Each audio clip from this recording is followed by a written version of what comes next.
അകാലത്തിൽ നമ്മെ വിട്ടുപോയ നിരവധി കവികളുണ്ട്. അത് ഇടപ്പള്ളി രാഘവൻ പിള്ള മുതലുള്ള കവികളെ പരിശോധിച്ചാൽ എത്രയോ മനോഹരമായ കവിതകൾ സമ്മാനിച്ചാണ് അവരൊക്കെ കടന്നുപോയത്.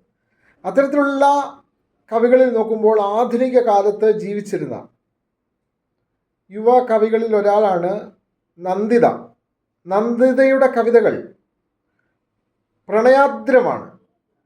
അതിലെ വരികൾ ജീവിതം ഉപേക്ഷിച്ച് പോകുന്ന ഒരു കൗമാര സ്വപ്ന സങ്കല്പങ്ങളെല്ലാം അതിലുണ്ട്.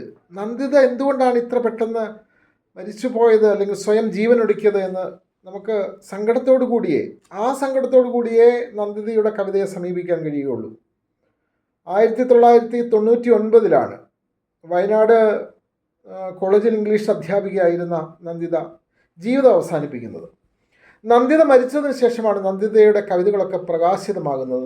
നന്ദിതയുടെ കുടുംബാംഗങ്ങളാണ് ഡയറിക്കുറിപ്പുകളിലായി എഴുതി വച്ചിരുന്ന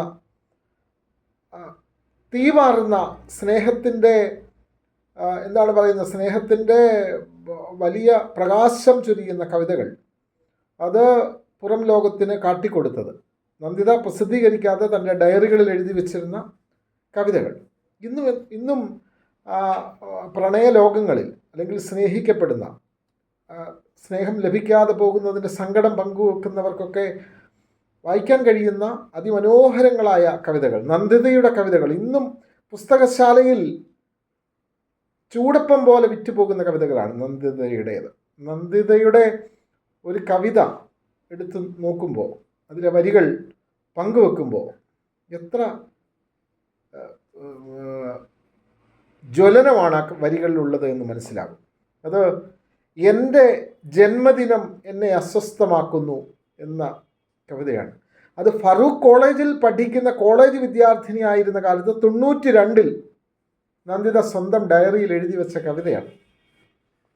അത് തൻ്റെ കാമുകനോടോ തൻ്റെ സ്നേഹഭാജനത്തോടോ ഒക്കെ പങ്കുവച്ച തൻ്റെ ഹൃദയവികാരങ്ങൾ ആ വരികളിലുണ്ട്. അത് നന്ദിതയ്ക്ക് മാത്രമേ അറിയുള്ളൂ അത് ആരോട് പറഞ്ഞതാണ്, ആരോടുള്ള സംവേദനമാണ് എന്ന് നന്ദിതയ്ക്ക് മാത്രമേ അറിയുള്ളൂ. പക്ഷേ നമ്മളൊക്കെ വായിക്കുമ്പോൾ നമുക്കും അത് എവിടേക്കോ നമ്മുടെ മനസ്സിനെ വല്ലാതെ നമ്മളെ വേദനിപ്പിക്കുന്നു. നന്ദിത ഇല്ലാത്ത ലോകത്ത് നന്ദിത ഇതൊക്കെ എഴുതി വെച്ചിട്ട് വളരെ പെട്ടെന്ന് പോയല്ലോ.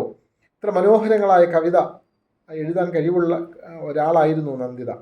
നന്ദിതയുടെ ആ ഗദ്യകവിതയിലൂടെ ഒന്ന് കടന്നു പോകാം. ആ ജന്മദിനത്തിൽ നന്ദിത എഴുതിയ കവിതയാണ്. എൻ്റെ ജന്മദിനം എന്നെ അസ്വസ്ഥമാക്കുന്നു. ഇളം നീല വരകളുള്ള വെളുത്ത കടലാസിൽ നിന്റെ ചിന്തകൾ പോറി വരച്ച് എനിക്ക് നീ ജന്മദിന സമ്മാനം തന്നു. തീയായിരുന്നു നിന്റെ തൂലികത്തുമ്പിൽ എന്നെ ഉരുക്കുവാൻ പോന്നവ. അന്ന് തെളിച്ചമുള്ള പകലും നിലാവുള്ള രാത്രിയുമായിരുന്നു.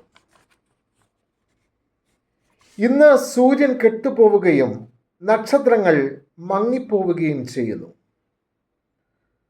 കൂട്ടുകാരൊരുക്കിയ പൂച്ചെണ്ടുകൾക്കും അനിയൻ്റെ ആശംസകൾക്കും അമ്മ വിളമ്പിയ പാൽപ്പായസത്തിനുമിടയ്ക്ക് ഞാൻ തിരഞ്ഞത് നിന്റെ തൂലികയ്ക്ക് വേണ്ടിയായിരുന്നു.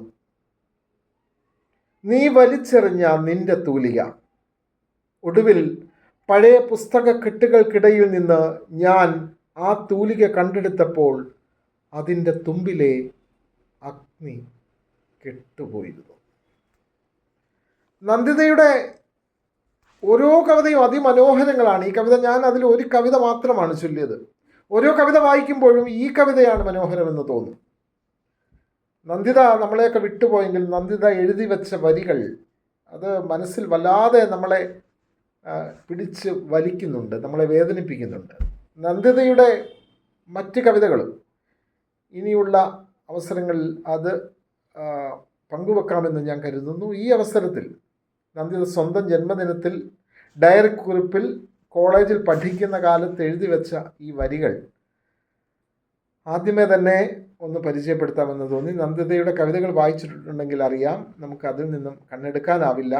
കണ്ണു നിറയും നന്ദിതയുടെ കവിതകൾ. അത്ര മനോഹരമാണ് നന്ദിതയുടെ കവിതകൾ.